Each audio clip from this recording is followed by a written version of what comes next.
Munggo na may kalabasa, fresh from the garden. Magluto ako ng munggo na maraming kalabasa. Marami tayong kalabasa. May isa pa ako dito na na harvest. Siguro ubusin ko 'yan. Masarap yung maraming kalabasa, di ba? Pork ang sahog natin.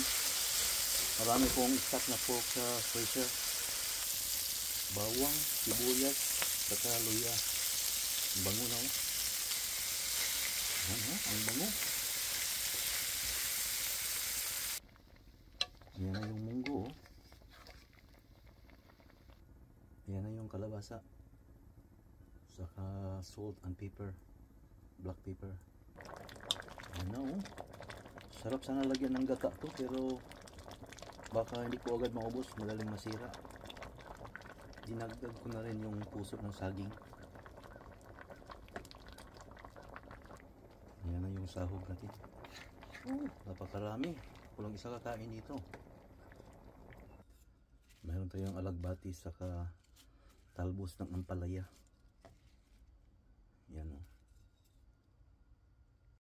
Munggo na may kalabasa.